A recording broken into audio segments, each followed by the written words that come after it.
everybody, it's Ryan McCaffrey from IGN, joined by Tynan Pearson, the lead multiplayer level designer at 343 Industries on Halo 4. He is being kind enough to take us on a behind-the-scenes strategic developer insight tour of all 10 Halo 4 multiplayer maps. This one is called Ragnarok, and something tells me I'm going to like this one a lot. Yeah, this map may be familiar to you if you're a Halo fan. This is the return of a curious gorge that was once in a Halo title before. Well, that narrows it down to 2 maps, so let's see which one it is. All right, Ragnarok is the return of Valhalla. One of Halo 3's finest maps, for sure. What has changed about it? So we've kept the layout, hills, and structures mostly the same. There's been additional art detail put in, but we've also had to make a few minor changes to certain things to make sure that the vehicles function with our current sandbox and that the level flows with the new details of the default player package. So as you get in here, you can see that this is the Valhalla that you know and love, except reimagined way prettier as Ragnarok. So the Forerunner structures have changed. We've got, all new artistic details and elements that have been added. Let's take you through a tour of the interior of the base. So coming in here, you can see that still familiar elements, minor things have been added, but Do we still go inside structure, the base to pick up the battle rifle? No, that's actually changed. Weapon placement has changed in the map just based on the initial ordnance and the new ordnance system. Plus, because you can spawn with a BR immediately in your custom loadout, yes. There's no need to actually have it placed in the same location. So do we still have a power weapon in the middle of the map? There are power weapons in the map. Some of the initial ordnance actually spawns randomized locations of power weapons, one of which is the binary rifle, which is a one-shot precision kill weapon. It's the Forerunner sniper rifle, but the interesting detail about it is that whenever you do pick it up and you zoom in, there's a red laser leading exactly back to where you're pointing at, and it can kill in one hit any location. So you can graze somebody's toe and they will still disintegrate. So yeah, you can see familiar routes, familiar paths. Again, some of the details of certain jumps and how the rocks are shaped and some of those details have definitely changed. But for the most part, it's incredibly familiar and still plays just as great, though in a completely new way with the updated Halo 4 sandbox elements and loadouts. So we have, back by the base, we have a Warthog, we have a Ghost, but we also have something else.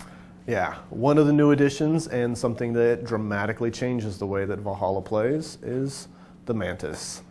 So getting into the Mantis, you can see that the lines of sight in Valhalla from its original inception still definitely allow for good coverage when you're in vehicles. Now, how can we? You guys have made a lot of updates so that the Banshee isn't as overpowered. You can use, or the Scorpion. You've slowed the Scorpion down. You can halt it by hitting it with an overcharged plasma pistol. What is the defense against this terrifying looking walking mech? Well, the other vehicles do stand a chance. You have the Banshee, which creates some interesting and dynamic fights between the opposing Mantises.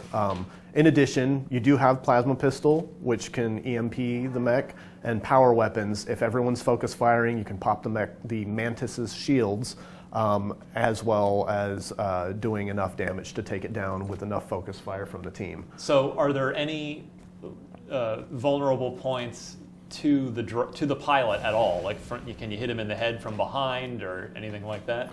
As far as I'm aware, there's definitely, there's not a specific weak spot against it, though you can mount the Mantis and plant grenades. Can you board it? Can you take the Mantis? You can destroy it. You can't take someone out of it. Okay. So otherwise, that changes the way that that Valhalla feels, or Ragnarok are reimagining. But the other thing is that with the addition of armor abilities, which is new to the way that you would traditionally think about Valhalla, it changes the dynamic of the level quite a bit. How so? I'd love to hear an example or two out of that. What couple of armor abilities might really shift the way this map plays and feels? Well, first and foremost, sprint by default means that you can cover a lot more ground without the use of vehicles. So it gives you a little bit of an advantage in getting out of some of the distance combat. The other thing is just in general, you've never played Valhalla with armor abilities. So everything from jetpack to thruster pack, the shield, regen field, just camo. They all change the way that the map feels and some of the strategies that you can use. And the cool thing is that we've seen a lot of like dynamic fights happen over certain areas that you would never get in Halo 3. Now, Halo games, every Halo game, of course, obviously since the first one, has brought back maps from previous Halo games because they're just Halo, if nothing else, is known for its classic multiplayer maps. What made you guys, when you're putting Halo 4 together and you've got your new sandbox, you've got your new vehicles and armor abilities, what makes you sit down and go, you know what, let's bring back Valhalla? Well, we definitely knew that we wanted to bring back a map, or we knew that we wanted to have a return to something that people had fond memories of, and Valhalla was always a favorite in the studio. And when we were looking at the BTB maps that we had and the large scale maps and the small and mid, it was the one that always came up to the front as being the most supportive of our sandbox and the one that would work out the best. So we had definitely experiments with a bunch of different maps, but this one came out on top just because it's such a great Halo map. And it just does so many things that we wanted to take advantage of. So rather than build something that facilitated the same purpose, why not bring back one of the best? Any pro tips for Valhalla this time around? I guess it's basically making sure that you have a coordinated team in regards to the usage of the Banshee and the Mantis. So don't try and go toe-to-toe with the Mantis with the Banshee unless you're in an advantageous situation, because depending on the exchange, if you're flying too high, then the Mantis can mow down the Banshee with the chain gun and missiles. That actually brings up a good point before we close out this particular video. Is the Banshee good for coordinating a team effort, and should you use it to protect the Mantis?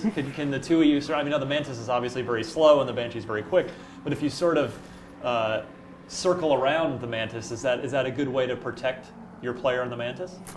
It's definitely possible. I mean, the great thing about the Halo sandbox is that everybody plays differently, and it's up to the teams to kind of define their own strategies. We've found with some of the teams that we've put together on competitive modes that protecting the Mantis works really well even with just a ground team. Just people clearing them out and making sure that the Mantis isn't fully exposed and out of cover.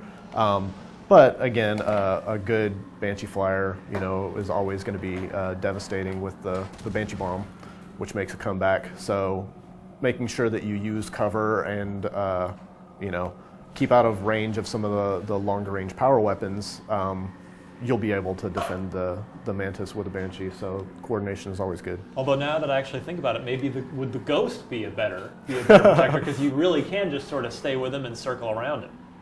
It's possible.